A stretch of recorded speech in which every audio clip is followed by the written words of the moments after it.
Storing medication safely. When it comes to medication storage, the number one rule that you must keep in mind as a med tech is to always keep medications locked. This includes when your cart is on the floor. Never, ever leave medications on top of your cart and walk away. You must store unlocked within the locked area, so aka the med room. Keys only are accessible by authorized personnel and never leave the facility. And what we mean by this is don't have your keys on top of your med cart. Always put them in the secure location and never keep your keys in your pocket. We had an employee one time who went out for a lunch break, had a car accident, and we were not able to get into the med cart because she took the med keys with her. Narcotics counts are done daily from one shift to the other. Never, ever leave your med tech shift without doing a narcotic count with the other oncoming or offgoing med tech. You must remember that this is a controlled legal substance. And if the count is off and you do not do a med count, you are then resuming responsibility for said medications. Disposal of any narcotics always requires 2 employees. This must be witnessed, signed, and dated, and the amount that it was destroyed recorded in the patient's record. Never, ever do a narcotic medication destroy alone. Expiration dates on narcotics must be checked regularly. So when we're looking at the narcotic med count, you must review any discrepancies with the administrator, or if you're in one of our larger facilities, with the director of nurses or the clinical liaison. So, for example, if we show that Mrs. Smith should have 25 narcotics in her med count, but is only showing 23, this must be brought to the attention of the administrator or the clinical liaison or director of nurses right away, and a full audit must be done. You are responsible for any suspected drug stealing. So if you are doing a narcotic count and it's one off and you suspect that somebody is pocketing these medications, it is your legal responsibility to report this. If you don't stay for the narcotic count, you're as responsible as the person who is not staying for, or who's staying behind but not making you being held liable. So at the end of the day, when it comes to the storage of medications and the narcotic count, these things always must be done. There is no ifs, ands, or buts. This also goes to when we are receiving in meds. I or any other senior administrator should not be able to walk into a medication room and see meds outside of the medication carts. They should always be securely in the med carts, put away. They should not be sitting on top of a desk in a box. They should not be sitting on the floor next to the med cart. They should be properly stored at all times. So we're going to move to the medication administration record, also known as the MAR or MAR. So when we're looking at a MAR, there are several key components that we must keep in mind. The name of the resident, the medications, the strength, the dosage, the route, and frequency. We're going to review the name of the prescriber and expiration date of the medications. Allergies need to be clearly marked on the MAR, date and time of medications to be given as well. initials, signatures, and titles, and any new orders. So the MAR is where we're going to take and put all the medications that one resident is receiving onto one easy to read document. So this kind of goes back to our 6 rights, and this is going to go back to our triple check. So this is part of the triple check is the MAR. So we're taking the prescription bottles, and we're taking all the physician's orders. And bear in mind, most of our residents have multiple physicians. And we're making sure those 2 things match up before we put them on the MAR. Discontinued or changed medications should be highlighted if discontinued. New or changed orders is written clearly with all the above requirements, as mentioned before. Get a new label from the pharmacy as soon as possible, or request a new bubble pack if it does not match. Do not give the medication until the new label or new bubble pack is given, and you must document why. So, for example, if Mrs. Smith has a blood pressure medication that she should be getting 2 times per day with 2 pills at 10 milligrams each for a total of 20 milligrams. And the bottle says 1 pill twice daily. Obviously, there is a discrepancy. So what we're going to go to is now we're going to go to the order. What does the order say? Well, the order clearly says it should be 2 times per day, 2 tablets at 10 milligrams each. So what we're going to need to do is we're going to need to call the pharmacy and let the pharmacy know that the order and the bubble pack and or bottle label does not match. And so they need to reissue a new label, or they need to reissue a new bubble pack. Refusals, if there's any refusals of medications, these need to be addressed right away. You must document these. There are some refusal of medication forms that have been created to help make it easier for you guys to document this. But also, we must reattempt to give said medication. Even if we know every day Mrs. Smith refuses that blood pressure pill, we still make 2 attempts to give that medication. It is also important to know that after the 2nd day of Mrs. Smith not taking said medication, you must do an incident report in order to document to the state the reasons why she's not taking said medication. You must reach out to your director of nurses, your clinical liaison, or your administrator to inform them that Mrs. Smith is not taking said medication. Also, within the pharmacy MedTech communication log, you should be filling out that Mrs. Smith is not taking said medication and faxing this into the doctor.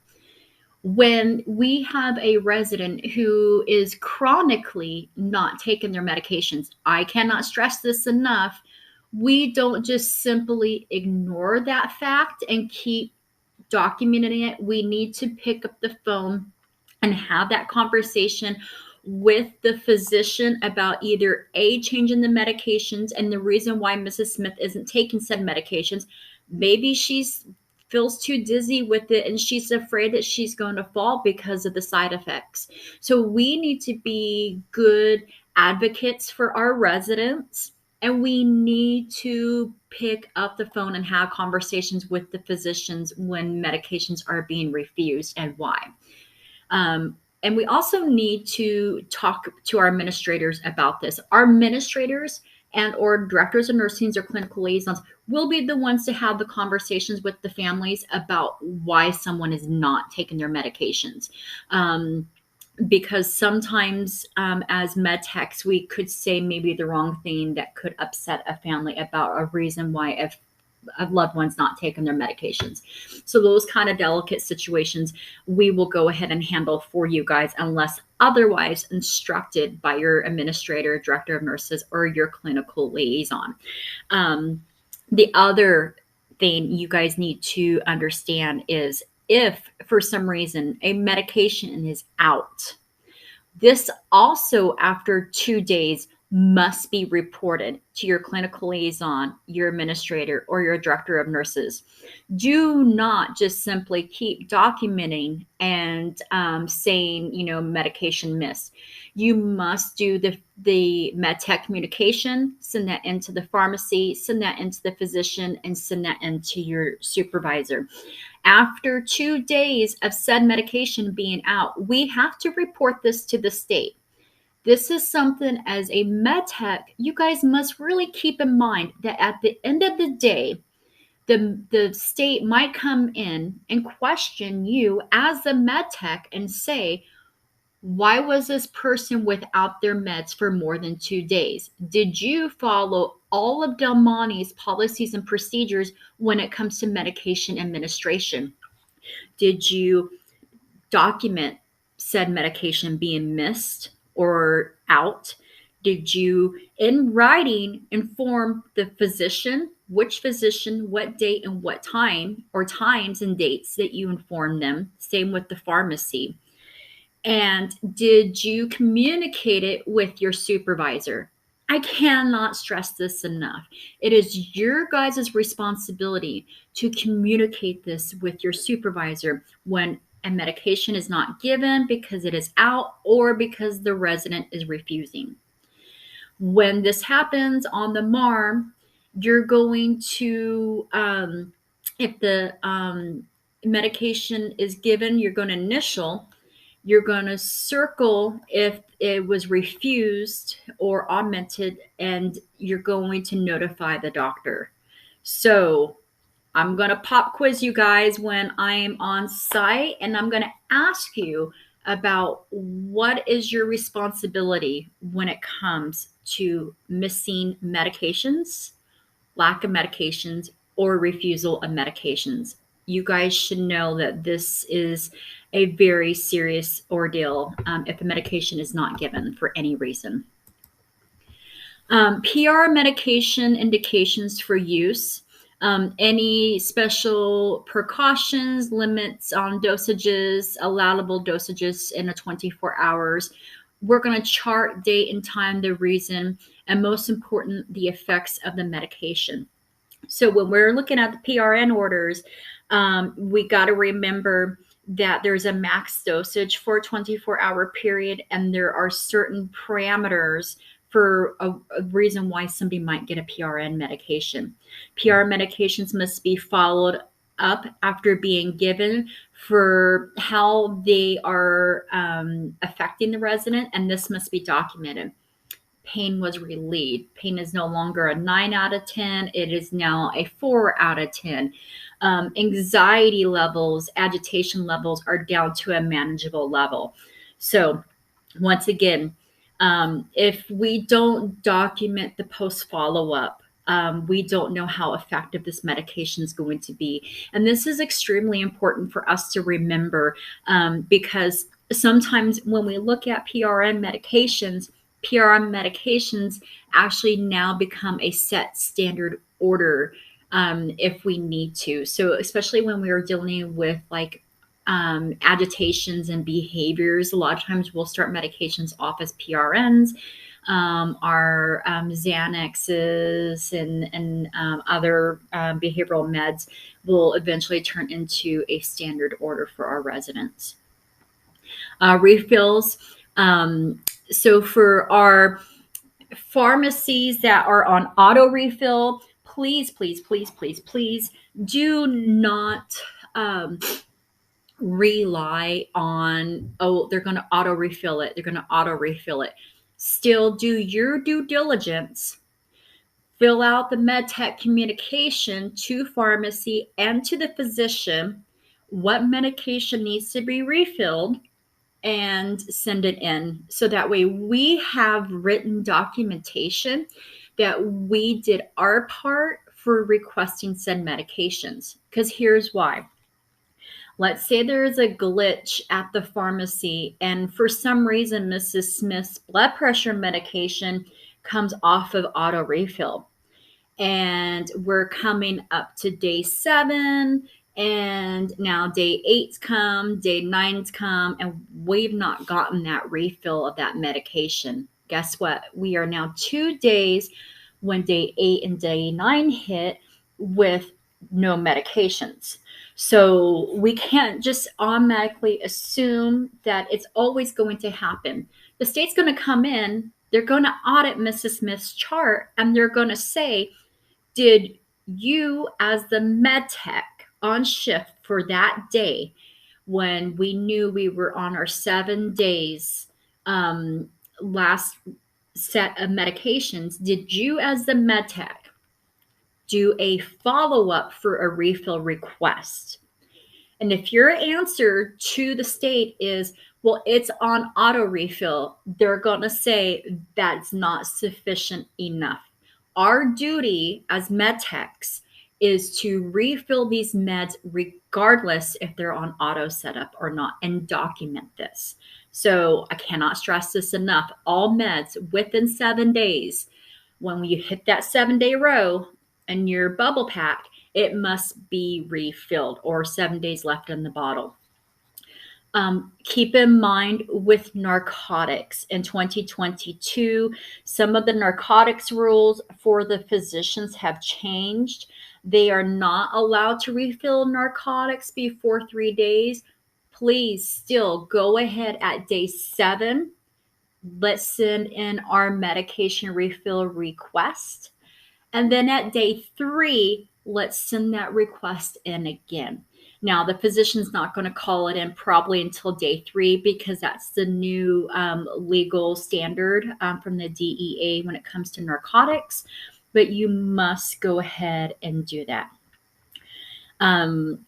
If you send in for a medication request and you do not get that refill within 3 touch points, and what I mean by 3 touch points is you called it in yourself, that's touch point number 1, and you're on day shift, and PM shift follows up with a touch point to the pharmacy and or doctor.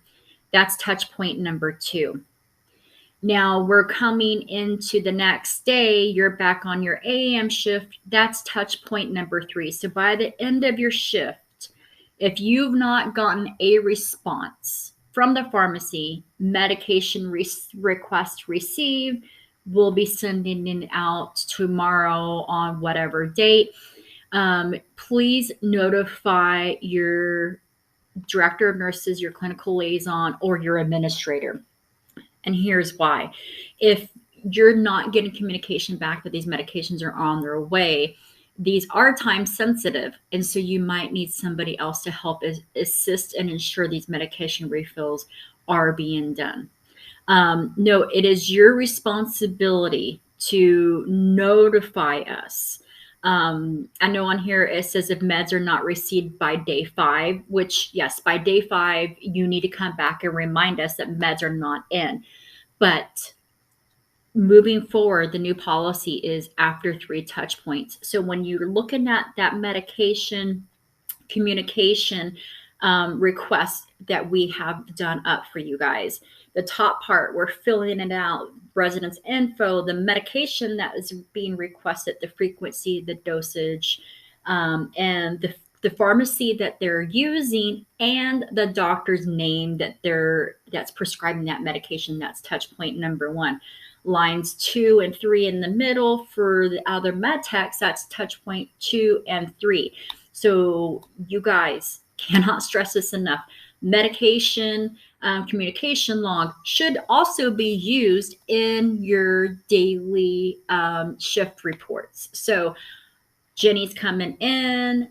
Jenna is the off-coming med tech. Jenna's going to grab that communication log, or Jenny's going to grab that communication log, and we're going to open it. We're going to go back 3 days and we're going to see which one has been completed and filled in, which ones haven't, and those are the ones that Jenny is going to follow up on. So use the MedTech communication as part of your MedTech reporting.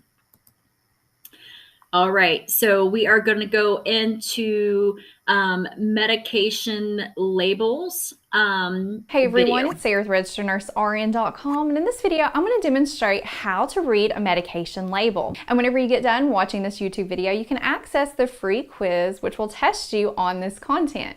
So let's get started. As a nurse, you want to be familiar with how to read a medication label because a medication label contains important information that you need to know in order to safely administer that drug to the patient. So what are some things that you can expect to find on most medication labels? You can expect to find the brand name followed by the generic name, the supplied form of the medication, the dosage strength, the route the medication should be administered, the total volume or amount of medication that's in that container or vial, the lot number and expiration date, medication instructions, which are very helpful for telling you how to store the medication or reconstitute the medication if needed, the manufacturer and distributor's name and address, a barcode, and the NDC number, which is the National Drug Code number. So now let's look at some medication label examples and look at where this information can be found. So here's a mock medication label. First thing I want to cover is the brand name. Here the brand name of this medication is Pretend Med, and the brand name is the registered name given by the drug company who owns rights to it. And you may notice next to this brand name a registered trademark symbol, which is an R with a circle around it, and that means it's registered. Now there are patent protection rights that are given to the company who will solely market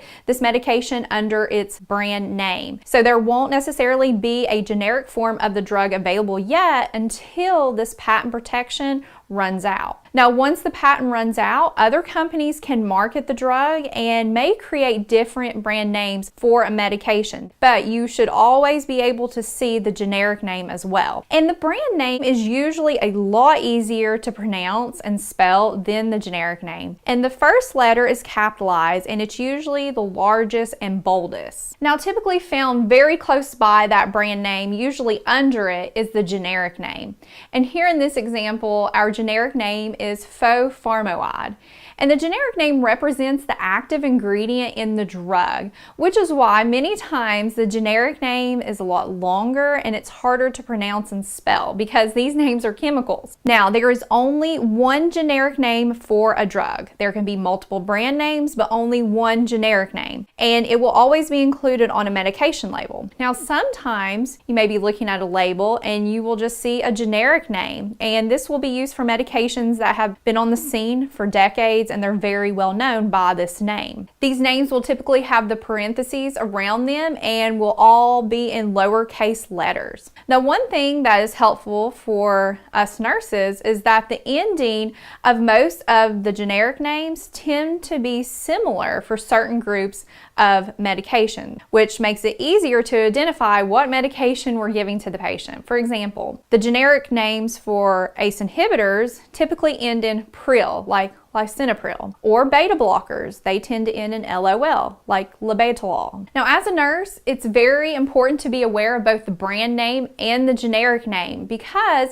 the doctor or whoever's writing medications for this patient may write you an order for the brand name, but pharmacy supplies you with the generic name. For instance, the physician orders Lasix, but you're supplied with furosemide. You would know that this is the same medication. And the reason for this is because the generic form of the drug, whenever it is available, tends to be a lot cheaper than that brand name. So it's saving your patient hundreds to even thousands of dollars. And these medications work the same. It's just cheaper for the patient. So one thing you want to keep in mind, if your patient, let's say, is taking the brand name at home, whenever you go to administer that drug and it's the generic form, they may look at the pill and say, hey, this doesn't look like my pill I take at home. Are you sure that this is the medication? Well, after confirming it is, you want to educate the patient generic and brand names. Those pills, capsules, tablets, whatever, they tend to look different. Now, sometimes next to the generic name, you may see the letters USP. What does that mean? What does it stand for? That stands for United States Pharmacopoeia. And this means that that medication has passed specific quality standards and has a seal of approval on it. It doesn't represent a certain measurement of the drug or how the medication is released in the body, which leads me to my next point. If a medication is designed to be released in the body in a certain way, this type of release will be listed to the drug's name and it will be specified on the label. For example, here with this medication label, it says Pretend Med XR. XR is not its brand name. It is telling you that this is a different release of the medication. So XR stands for extended release, and that's even further specified a little bit lower on the label below the generic name. It tells you that these are extended release capsules. Now there's different types of releases. Some examples would be like CR, that stands for controlled release, IR, immediate release, EC, enteric coated,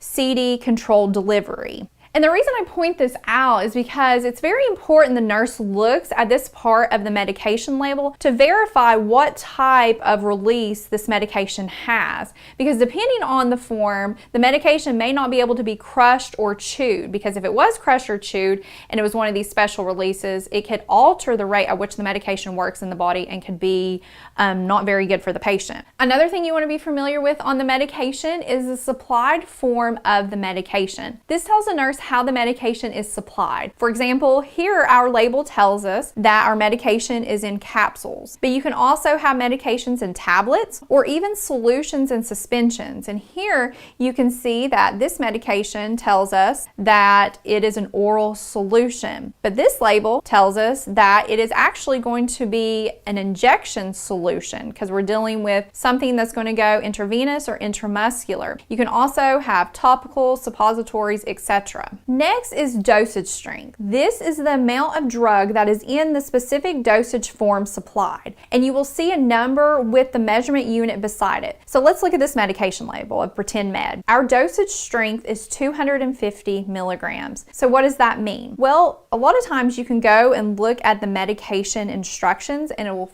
give you further details about this. But what this means is that each capsule of this Pretend Med or fopharmoid contains 250 milligrams. So let me test you here for a second. Let's say the doctor orders Pretend Med and they order 500 milligrams PO daily. How many capsules are you going to give this patient with each dose? Well, we know by looking at this label, each capsule contains 250 milligrams. The ordered dose is 500 milligrams. So we are going to give 2 capsules to equal that dose. But now let's look at this medication label. We have the brand name medication, Imagimed, has a generic name of fictitious omad. It's an injection, so we're dealing with a solution. And it tells us that it has a dosage strength of 5 milligrams per 5 mLs, or also equivalent 1 milligram per 1 ml.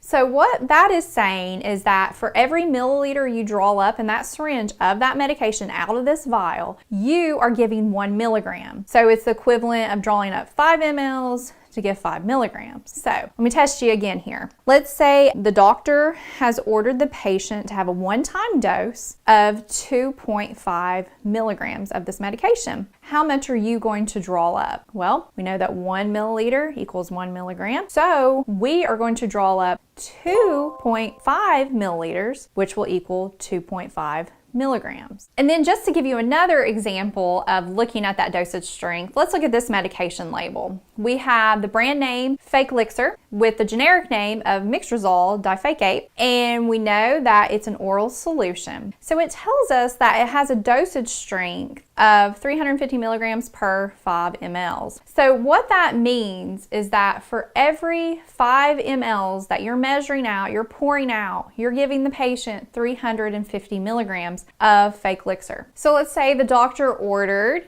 the patient to have 700 milligrams once a day of this medication. How much would you pour out to give to the patient to equal that dose? Well, we know for every 5 milliliters you're pouring in there, there's 350 milligrams. So we need to give 700, 350 plus 350 is 700. So we would give 10 milliliters.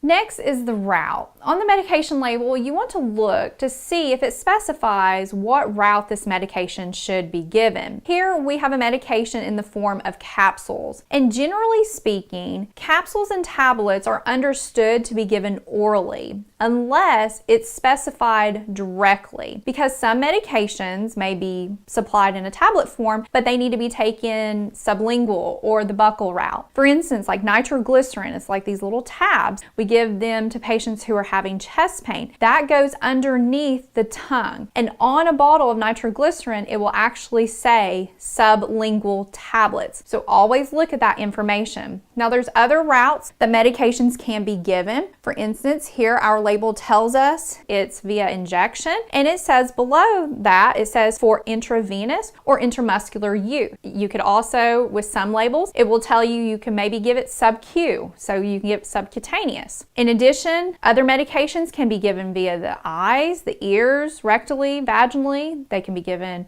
via inhalation, nasally, transdermal. So always double check that. Next is total amount or volume. And this is the total amount or volume of that medication in that container, bottle, or vial, whatever you have on hand. And here it tells us that there are a total of 50 capsules in this bottle. Now with solutions, the total amount will be written like with a volume. For instance, this vial of Imagimed, it tells us that it has a total of 5 milliliters in it. And over here with our fake elixir, it tells us that this bottle has a total of 100 milliliters in it after reconstitution. So once we have prepared it the way that the manufacturer wants us to prepare it, it should have a total of 100 milliliters in it. Next is the lot number and expiration date. So these two numbers are typically located together. So the lot number is helpful in identifying a recalled medication and to help the manufacturer track the medication. The expiration date tells you when the medication is expired. So as a nurse, you always want to check this, especially the expiration date, and you don't want to administer an expired medication to a patient, but discard it according to your facility's protocols. Next is the medication instructions. This is a section found on most labels that's going to give you some detailed instructions on the medication, such as dosages, how to prepare the medication, reconstitute it, storage details, etc. So let's look at this medication label of fake elixir. So over here, it tells us that this bottle contains a total of 7 grams of mixtrazole difecate. And that's just telling us that in this whole bottle of this medication, there's 7 grams of it. And it's telling us that in each 5 mLs, there's 350 milligrams of this medication. So that further gives you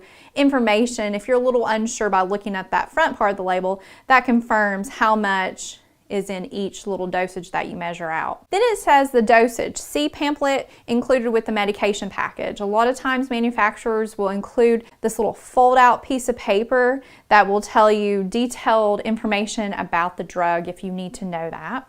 And then here, this is one of those ones that need to be reconstituted. So we have to prepare it in a specific way before we administer it. Right now, as it is, it's not ready to go. So it's telling us to add 80 mLs of water to the bottle to shake thoroughly, and this is going to prepare our 100 ml oral solution. So we want to do that before we give that to the patient. Now it's telling us that once we prepare this medication, it's going to expire in 14 days. So you definitely want to label this, let other people know when this was made and when it expires. Then it goes into detail about storage. It tells us that we need to keep it refrigerated between 35 to 46 degrees Fahrenheit and to keep it away from light. Next, you may see the manufacturer and the distributor's name and address, who made this medication and who is distributing it. It can be the same name or 2 different names. And then you will find a barcode on it, and this is used many times in the hospital setting to help identify the medication in the medication system and during administration. And lastly, we have the NDC number, the National Drug Code number. And this is the number the FDA uses to identify drugs. It has 3 sets of numbers that are hyphenated. The first set of numbers are assigned by by the FDA, and they are the labeler's code. The other numbers are given by the company, and the middle numbers are the product code, and the last numbers are the package code. So if you ever see those numbers on a label, you now know what they are. Okay, so if you'd like to test your knowledge some more on how to read medication labels, you can access the link in the YouTube description below. And thank you so much for watching. You guys just watched the video with Sarah RN, explaining the important parts of a medication label. So there's always going to be on the label the name of the pharmacy, the prescriber's name, that is going to be the doctor's name, the date the medication was filled, the prescription number. The prescription number is a lot of times what you're going to need when you're calling in refills. So on the medication communication, you can write on there the prescription number, the patient's name, the patient's date of birth, the order or directions, the medication's name, strength, dosage, and form, quantities, refills, and axillary labels. So axillary labels are side effect labels. These are very important for you to be aware of when you're handing out a medication, um, especially in our elderly who are already at an extreme fall risk. A lot of these medications do cause dizziness, vertigo, other things that could contribute to falls. So please make sure that you understand what you're giving and why you're giving it. Other very important axillary labels that you might have on a bottle or on a bubble pack, such as, don't drink with alcohol beverages. We do unfortunately get residents who struggle with consumption of alcohol. And so it is very important, regardless of the Del Monte location, whether it's a drug-free, alcohol-free location, or if it is a location that does allow the residents to partake in happy hour and stuff. It is really important that if you're at one of the locations that does partake in happy hour weekly, that you educate your resident on, the medication that they're receiving does not mix well with alcohol. And so that resident should either A, not partake in happy hour, or B, limit their use. And it's also very important that you communicate this with the physician, that the resident does, like to partake in happy hour. Other things such as do not crush or chew medications. We might not realize how fragile these medications are as far as the makeup components of them. But a lot of times, just simply crushing a medication will change the compound within that medication, and that medication, it might not have the same effectiveness, or it might interact with other medications differently. So it's really important that we follow that direction very closely. And the same with like taken with food, taken with water. Some of the foods will upset the stomach. Some foods will make them more dehydrated. So make sure you're paying attention to these labels.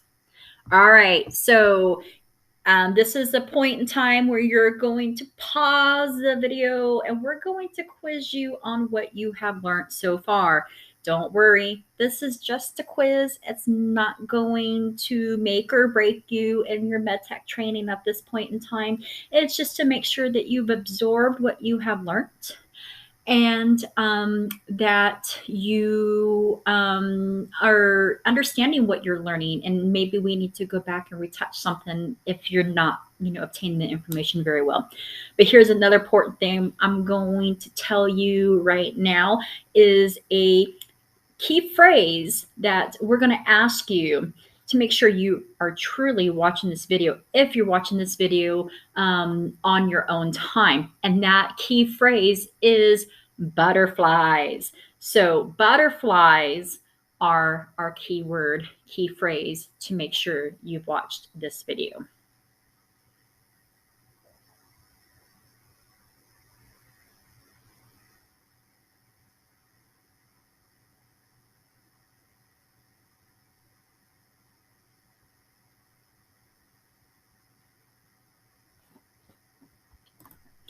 All right, quiz is done, pins are down, our minds are focused, and we are ready to move on. So, common medication errors. Um, Unfortunately, we're human and errors are going to happen. Our goal is to be 100% error free, but however, if an error occurs, we want to make sure that you know how to properly handle an error and how to effectively communicate said error. So, most common errors include never give medication with a written order only. Here's why. The doctor might have said one thing, and because you don't have true nursing training, and what I mean by that is you've gone to school for 18 months to 4 years and gotten your LVN, your RN, that you don't have all that knowledge and background to you to take a verbal order, and sometimes verbal orders are said differently than how they are written. So when a physician calls in with a medication change, no matter what type of medication change it is, whether it be holding an order, um, changing the frequency of an order, changing the dosage amount, never ever go ahead and act upon a verbal order without receiving that written order first. So, what you're going to say is, thank you, doctor, very much for calling this into us. But however, the policy of Del Monte is because, I am MedTech trained only. I'm not a licensed clinical vocational nurse or a registered nurse. I cannot accept a verbal phone order. Can you please fax that into our MedTech room? So doctors are going to understand that, and they're going to respect your honesty, because at the end of the day, they don't want to be held liable either for giving a written or a verbal order to somebody that really should receive a written order. So you also must wait for that order to come in. If it's not came in within 30 minutes, pick up that phone, call that physician, let the physician know. Also, while you're waiting for this, document in a progress note, Mrs. Smith's primary care physician, Dr. Jones, called in with a order change of once per day Xanax to 3 times per day Xanax, waiting for written order. So that way the verbal communication is documented, but it's also documented the medication is not going to be given in until verbal order is received.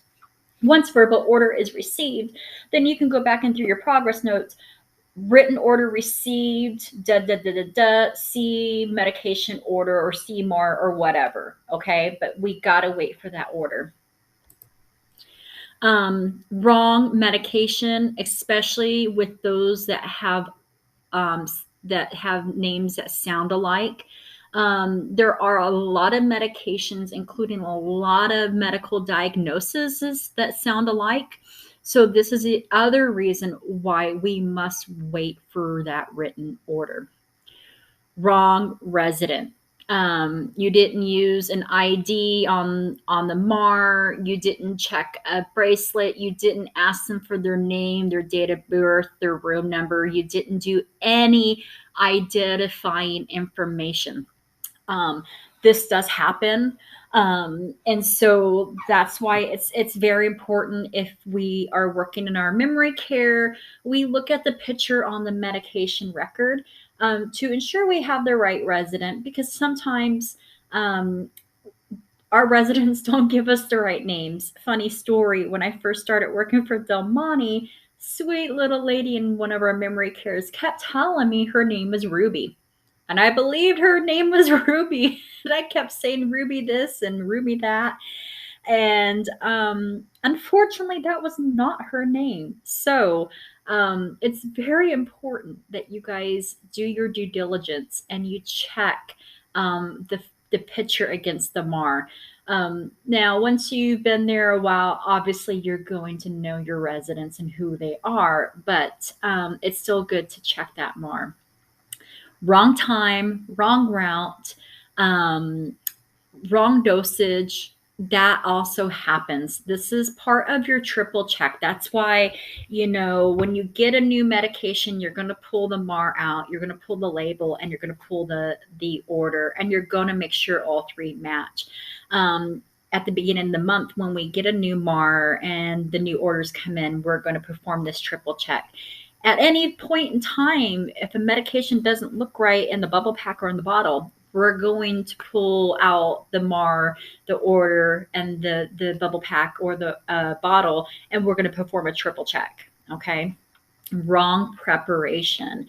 Once again, it's all about how we prep that medication. So if we don't read the order or check the axillary notes and we go rogue and we crush a medication that is intended to be swallowed whole, this could cause an unfortunate side effect. So please make sure that we are doing that. Unavailable medication, a refill not completed. So we didn't report into our supervisor that a medication ran out. We didn't do our due diligence to make sure that medication came in. And now Mrs. Smith has been 4 days without her medication. Many of our residents are very fragile in the sense that they have medical issues that can result in death without their medications, blood pressure medications, blood clotting agents, such as Plavix and stuff, could have life-threatening consequences. So please make sure you are reporting medications that are out within 2 days or medications that are refused within 2 days. Errors of omission, meaning there is a medication technician provides medication services and resident care environment, but it just happens. So we just got to be very careful when we're doing our meds to make sure we're following all the orders. Failure to shake a medication. There are medications such as liquid antibiotics, such as inhalers, that if we don't mix them right, it could have consequences. Mixing, rolling, creating air bubbles, such as in insulins. So in our insulin pens, we're going to, do a click or two before we redial it in to make sure we remove air bubbles, all that fun stuff. Incorrect amounts of insulin given or incorrect amounts of fluid given with a medication. Given medications before a meal instead of with the meal or after a meal, and then failure to administer MDIs in the correct order. So meter dosed inhalers.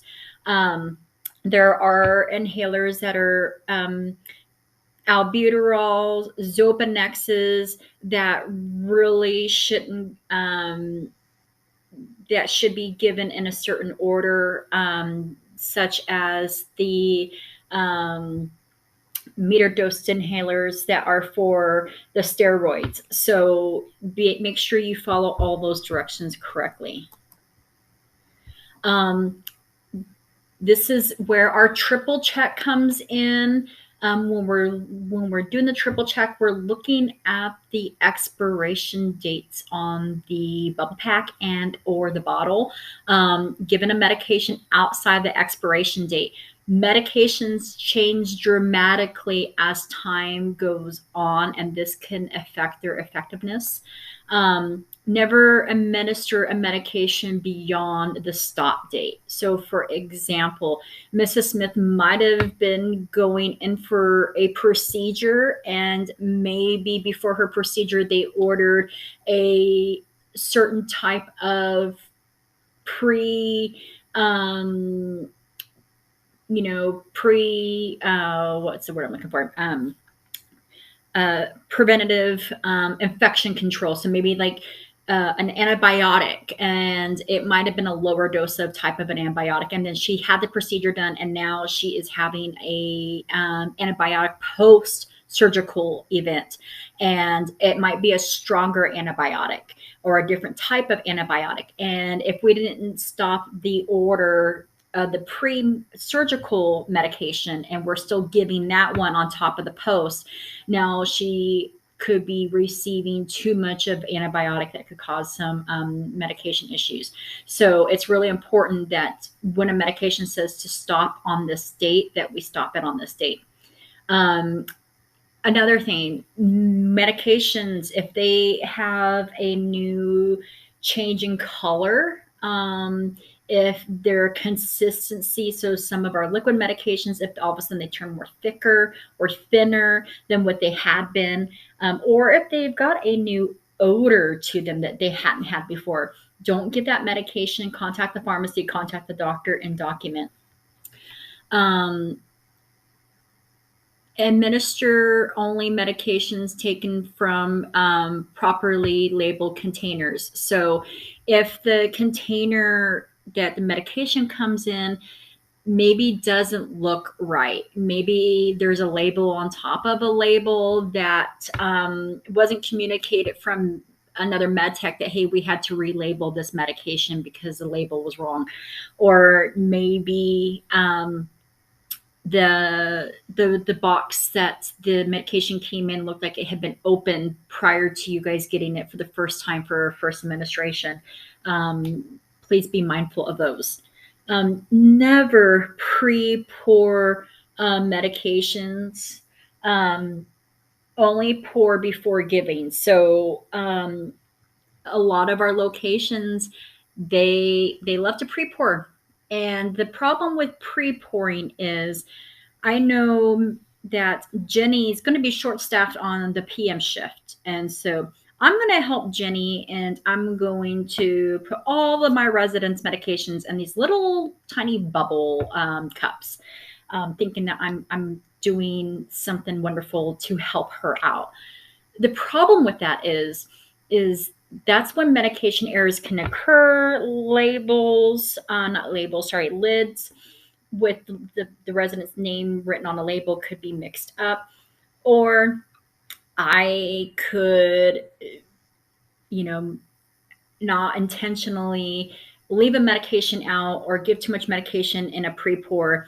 And now Jenny's coming in. Jenny is handing over that medication to Mrs. Smith, and Mrs. Smith takes that medication, and it's the wrong medication, and it has dire consequences. Unfortunately, it's not going to be on me. It's going to be on Jenny. It's going to be on Jenny because Jenny's the one who handed that medication. Jenny's the one who signed off that she opened and reviewed and made sure that medication was correct. In reality, Jenny didn't pour that medication. Jenny didn't prep that medication, but Jenny signed off that she did do so. So please bear in mind that pre-pouring is not okay, and that's when we're going to have a larger amount of medication errors. Never give medications without a written order, and this includes over-the-counter medications. So Mrs. Smith's daughter comes in. Oh, my mom's been having a headache. Here's some Tylenol. And we feel for Mrs. Smith. Mrs. Smith does have frequent headaches, but however, without us being pharmacy trained, we don't know. There might be medications that over-the-counter medications such as Tylenol could have a severe interaction with. So never ever give a medication without a written order, and this includes over-the-counter medications.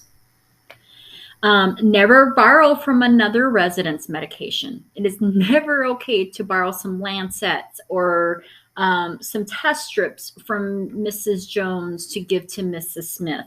It's never okay to say, well, Mrs. Smith, I know, takes the exact same frequency and dosage of Xanax, and Mrs. Jones has some. So it's never okay to swap them out like that. Not only now have you potentially given medication that could be slightly different and you not know it to Mrs. Smith, but now Mrs. Jones is going to be short on her medication. So you're not really fixing the situation, you're creating a bigger situation. So never ever borrow or swap out medications with other residents. Always remain with the resident until all the medication is completely taken.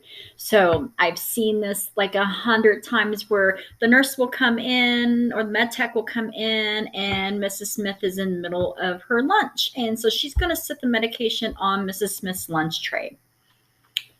Miss Smith says, okay, I'll take my medication when I'm done eating. And the med tech walks out the room. Mrs. Smith forgets about the pills. The caregiver comes in and takes the tray away. And now Mrs. Smith has missed her lunchtime medications. So you got to make sure you physically watch Mrs. Smith take her medications. Never keep stock meds for just in case. So if there's, excessive amount of medication built up because maybe Mrs. Smith has refused a bunch of medications, we're not going to keep anything more than the recommended overflow for our med room. So we shouldn't see like 2 or 3 months worth of a medication in there for Mrs. Smith unless it comes from the pharmacy that way. Prepare medications one at a time. This goes back to the pre-pouring scenario that I was telling you guys about. We are only supposed to, as you guys recall from that video, do one resident's medications at a time. So if we're pre-pouring, chances are we got 4 or 5, 10, 20 medication little cups opened up at the time, and we're prepping them.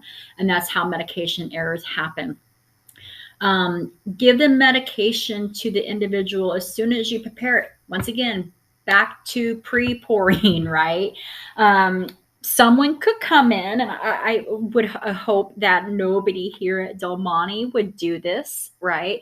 But we pre-pour our medications, and I'm feeling a little pissed off at the oncoming med tech, and I'm gonna change some cups around with the caps, and so now the meds are all messed up.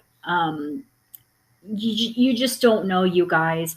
When we do a pre-pour, there's so many different things that could happen once we poured it. It's just not worth the risk at the end of the day. I would rather do a report that a medication was given an hour too late or an hour too soon than to give a report that a medication error happened and it resulted in an injury or a death of a resident. I cannot stress that enough. It's just not worth it, you guys. Document immediately whether a medication was refused, augmented, and why.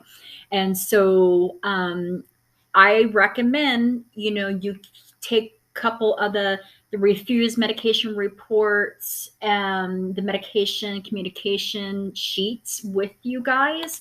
So that way, if something is happening, you can write the name on it and briefly fill out some of the key components. So when you get back to the med room, you can finish it and send it off to the appropriate physicians and pharmacies and so forth. And never talk to others or ask them to talk to you when they're in the middle of a med pass. It's really important that when you're doing something so critical that your focus is only on this medication administration. And it's really important for us to support that med tech during that time frame.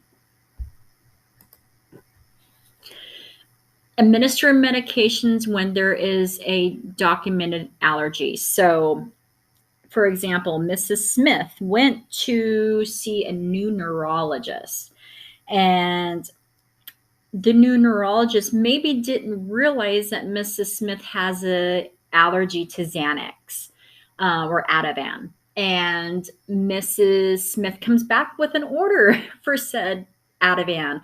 And Mrs. Smith's daughter decided to be helpful and stop off at a pharmacy and pick this up on the way in and not go through our Del Monte pharmacy. And so we get this new order for the medication, and we go, but wait a minute, Mrs.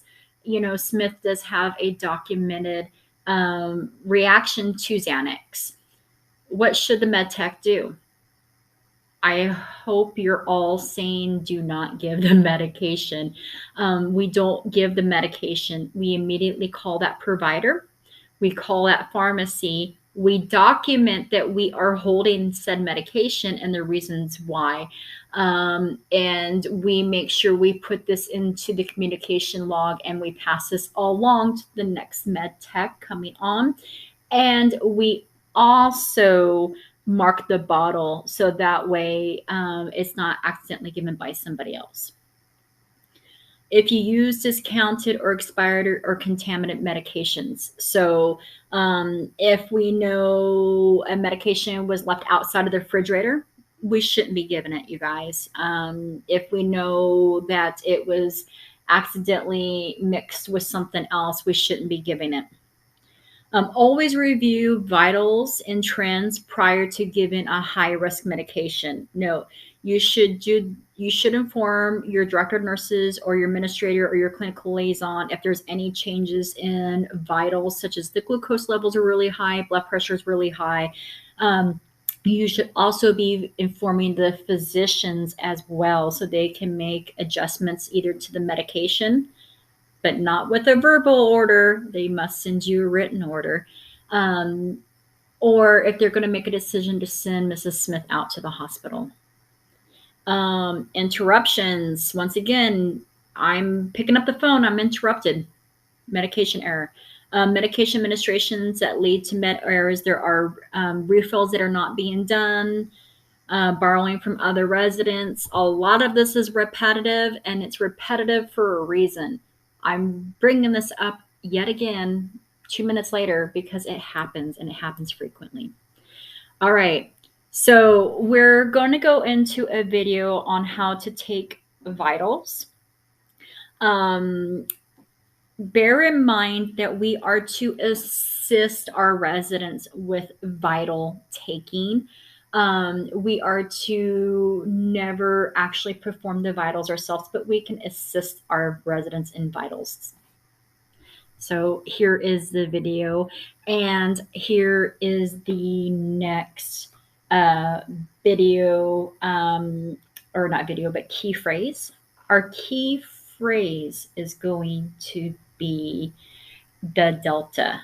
Next key phrase is going to be the delta. Hey everyone, it's Sarah with RegisteredNurseRN.com, and today I want to demonstrate how to take vital signs. First, what you want to do is you want to gather your supplies. Typically, what you're going to need is a stethoscope with a blood pressure cuff, along with a thermometer of some type, a pulse ox, a watch, and some gloves, along with a disinfectant wipe to clean the items that are not disposable. Then what you want to do is you want to perform hand hygiene and don the appropriate PPE if necessary. Like if your patient's in contact precautions, you'll want to put on the correct PPE. Now, what is collected during the vital sign measurement? Well, you'll be checking the patient's blood pressure, heart rate, respirations, and temperature.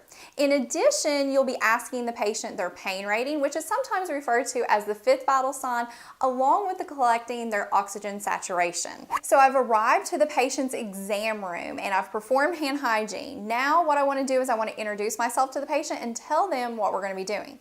So hello, my name is Sarah. I'm a nurse here and I want to be taking your vital signs. Is that okay with you? Yes. Okay, then you want to do your patient identifiers by looking at their armband, having them tell you their name and their date of birth. Then I like to start with the easiest thing, which is pain. And so I'm going to ask him his pain level. Now this is a very easy and important assessment tool because High pain ratings, if the patient is in pain, it can alter their vital signs. It can increase their heart rate, their blood pressure, and respirations. And it's really important, especially to ask a patient their pain level if they've just had surgery or some type of trauma. So to assess pain levels, you can do that with various scales. Most commonly, we use the 0 to 10 numerical scale.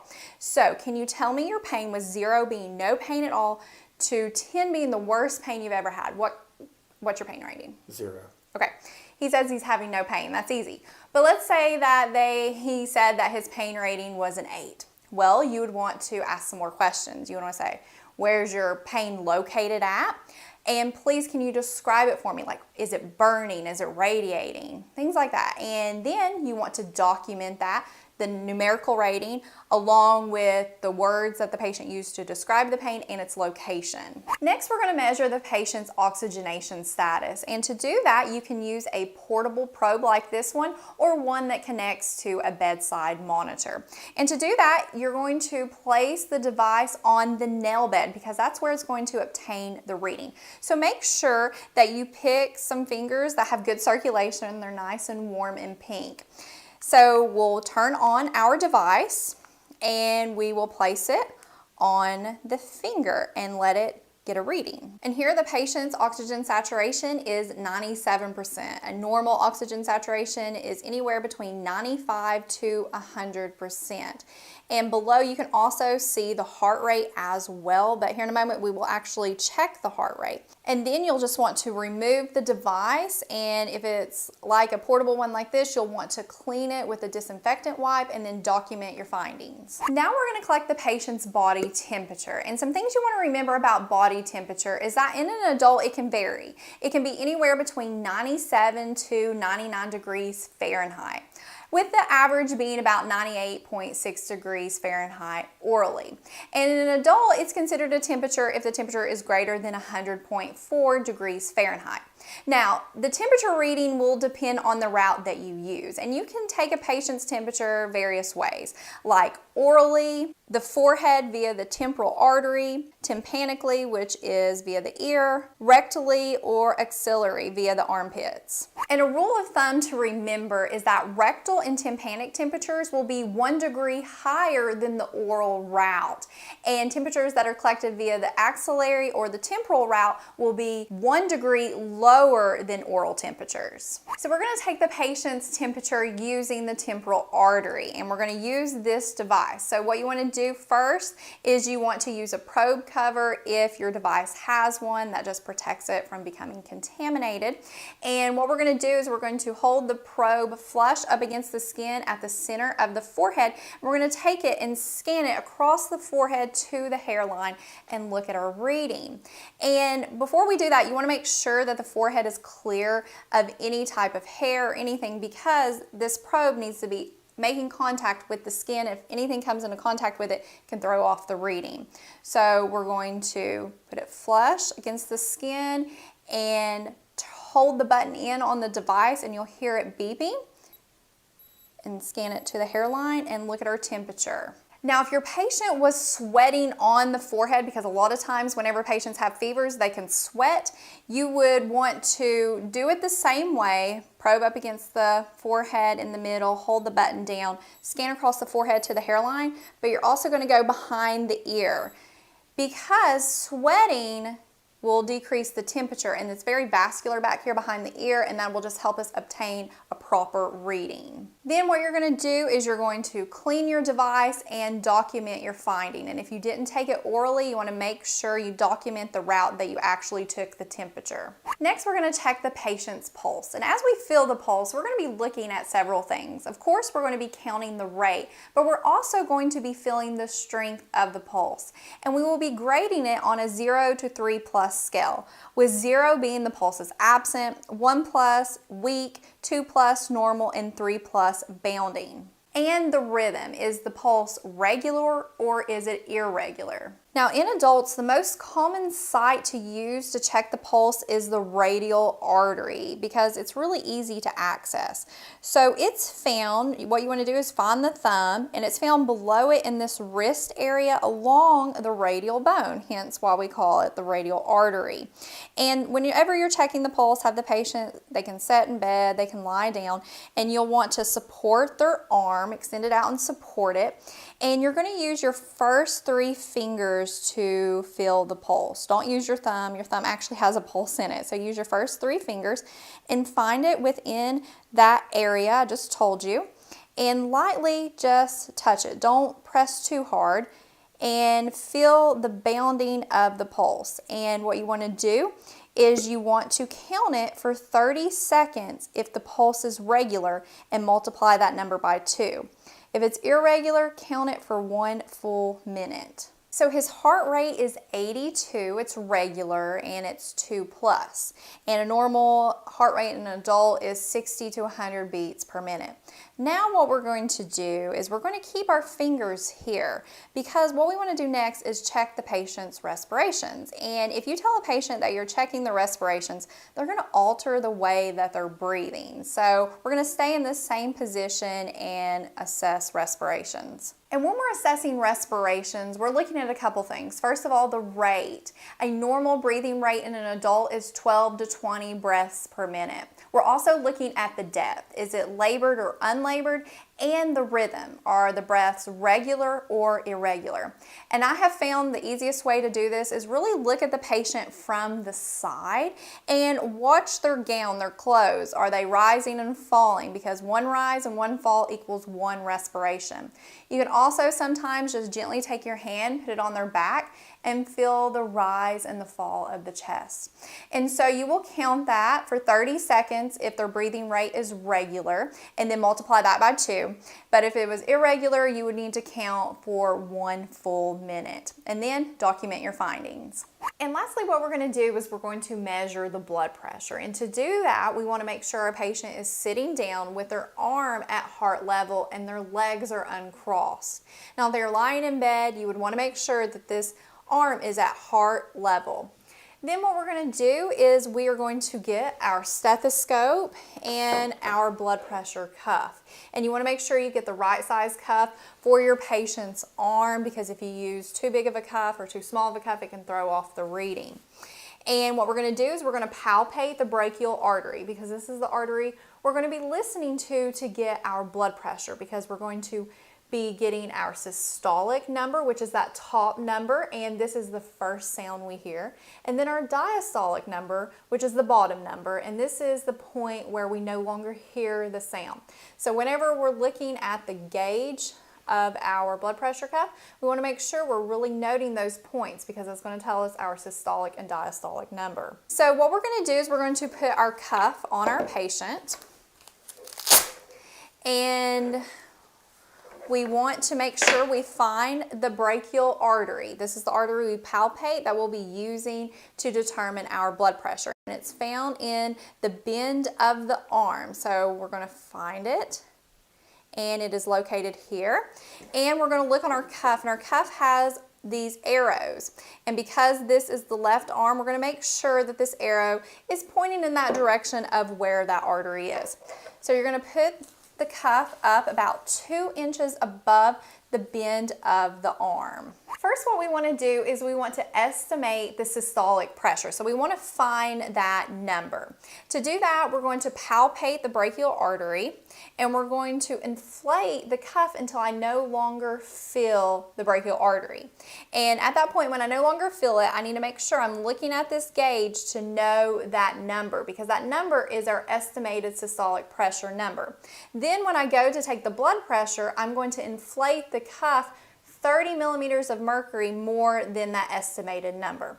Now, the whole reason for doing that is because we want to avoid missing the oscillatory gap that can occur in some patients. Not all patients have it, but some. And it's usually patients with hypertension, because the oscillatory gap is like this abnormal silence that can occur, and it will throw off whenever you actually hear that first sound, which is your systolic number. So I'm inflating the cuff by feeling on the artery, and I'm going to note the point where I no longer feel the artery, which is about at the 100. Then I'm going to deflate it completely and wait about 30 to 60 seconds, and then we'll take the blood pressure. So our estimated systolic number is 100. Now I'm going to inflate the cuff to 130, and that will avoid missing the oscillatory gap if one was present. So I'm going to take my stethoscope, put it in my ears. You can use the bell or the diaphragm of your stethoscope. I like to use the bell because it's best at picking up low-pitched noises. So we're going to place that over the brachial artery. Do it lightly. Don't fully compress it because you can occlude the artery. Then we're going to inflate our cuff to 130 millimeters of mercury. And we're going to let it fall about 2 millimeters of mercury per second. And we're listening for that first sound, which is our systolic number. Okay, it's 104. And we're listening for that last sound. And it was 78. So the blood pressure is 104 over 78. Then once you have your reading, make sure you fully deflate the cuff full of air, and you're going to take the cuff off of your patient, of course, and clean it if it's not disposable, and you will document the blood pressure and what arm you took it in. Now, what are normal blood pressure readings? According to the American College of Cardiology 2017 updated guidelines, a normal blood pressure is a systolic less than 120 and a diastolic less than 80. Elevated blood pressure would be considered a systolic of 120 to 129 and a diastolic less than 80. Hypertension stage 1 would be a systolic of 130 to 139 or a diastolic 80 to 89, and hypertension stage 2 would be a systolic greater than 140 and a diastolic greater than 90. Okay, so that wraps up this demonstration on how to check vital signs. Thank you so much for watching, and don't forget to subscribe to our channel for more videos.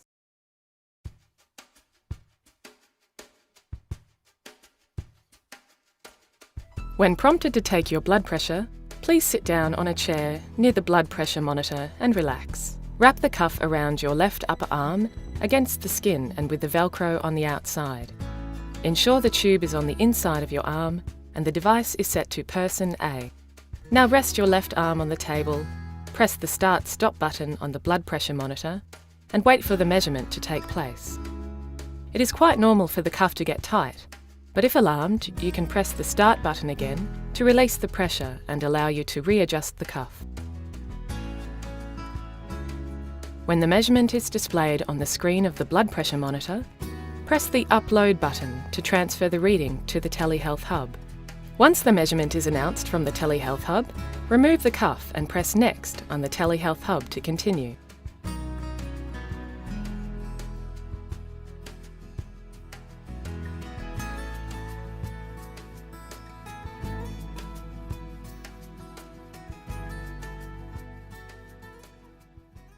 What's up guys? In this video, we are going to discuss pretty much everything there is to know about pulse oximeters.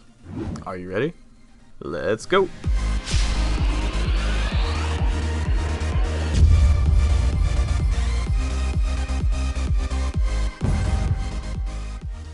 So since you're here watching this video, you may be wondering what exactly is a pulse oximeter. A pulse oximeter is a device that is used to quickly and easily monitor a patient's oxygen saturation.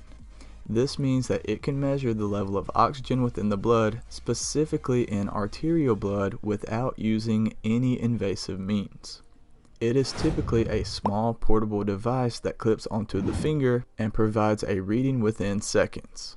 And in addition to monitoring oxygen saturation, the device provides a heart rate measurement as well. Arterial blood flows to parts of the body from the heart, fresh with oxygen, where it diffuses to the surrounding tissues and cells. And if there is a lack of oxygen in the blood, that means that your body tissues will not be oxygenated properly and can be hazardous to your health. This can be an indication of serious pulmonary issues, and that is why it's so important to use a pulse oximeter. Respiratory therapists, as well as other healthcare professionals, use these portable devices to constantly monitor their patients' oxygenation levels and their heart rate. And these vital sign readings help provide a better understanding of the patient's overall cardiopulmonary status. And in some cases, it is also recommended that patients with cardiopulmonary problems keep their very own pulse oximeter at home.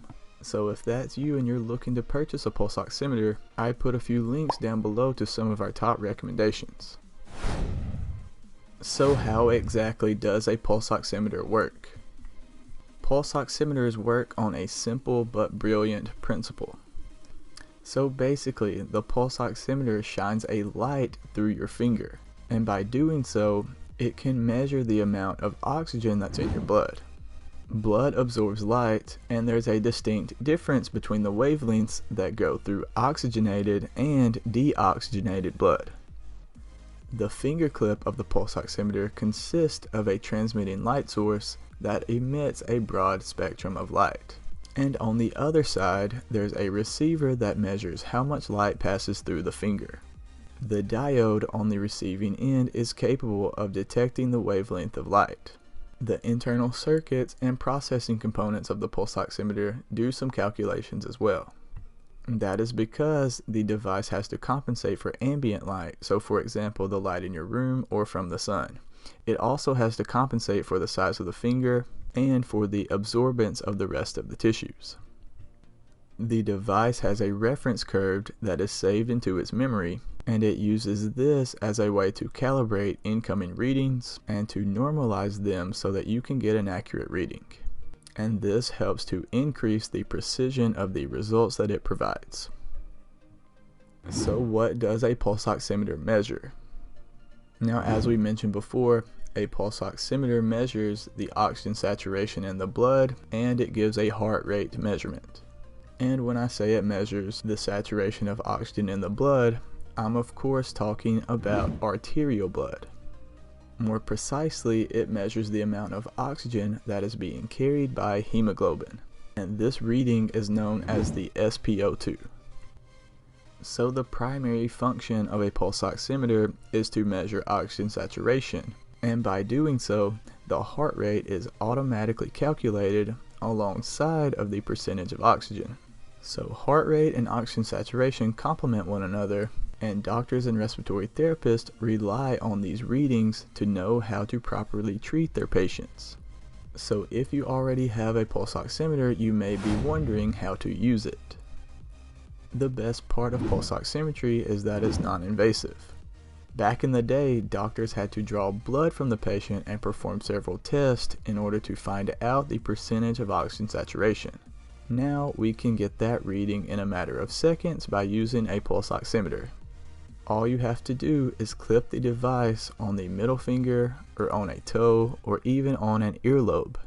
Some models are even surface probes that can attach to the patient's forehead or even their chest. And once the device is attached and turned on, it will provide you with the readings in a matter of seconds. But to get reliable, realistic readings, you should try to minimize the patient's movement as much as possible. And also, if you're using a fingertip pulse oximeter, make sure that you're not wearing any nail polish if you're using it on yourself, or if you're a medical professional, make sure that the patient does not have on any nail polish as well. And another question that I hear quite often is, which finger is best for a pulse oximeter? If you didn't know, accuracy is often the biggest concern when it comes to measuring oxygen saturation with a pulse oximeter. Some studies were performed and it actually showed that the middle finger of the right hand gives the best accuracy. And surprisingly, the thumb of the right hand came in second. This is a bit of a surprise for doctors, respiratory therapists, and medical practitioners because the same study showed that about 80% of healthcare workers tend to clip the pulse oximeter to the patient's index finger. But with that all said, the differences were negligible, and any finger, as long as the device is secure on the finger, should give you an accurate reading. But if you had to choose, you can always go with the middle finger of the right hand. And since you've made it this far, you may be wondering, can you purchase a pulse oximeter on Amazon? And the answer is yes, of course you can. Each of the pulse oximeters that we recommend can be purchased on Amazon at a pretty affordable rate. Just be sure to check with your doctor and the manufacturer to make sure that the device meets your needs, especially as a healthcare professional. But if you want to see the ones that we recommend, just check out the links down below in the description. And now let's talk about the risk of using a pulse oximeter.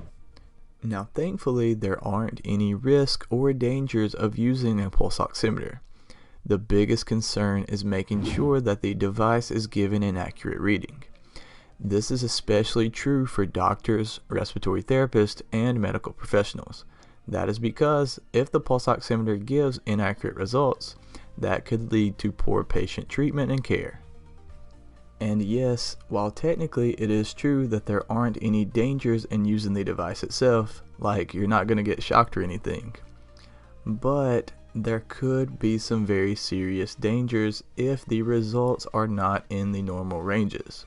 And that is what we are going to talk about next. What are the normal ranges for a pulse oximeter? Now we've already discussed what pulse oximeters measure and how they work. Now we need to talk about what the normal ranges are for heart rate and oxygen saturation. The normal range for heart rate is 60 to 100 beats per minute. The normal range for oxygen saturation is 95 to 100%. Now keep in mind, these are the normal values for an average adult. These ranges differ depending on your age. So that means your normal range could be different than someone else's normal range depending on how old you are. And while the normal range for oxygen saturation is 95 to 100%, the level isn't considered to be dangerously low until it drops below 90%.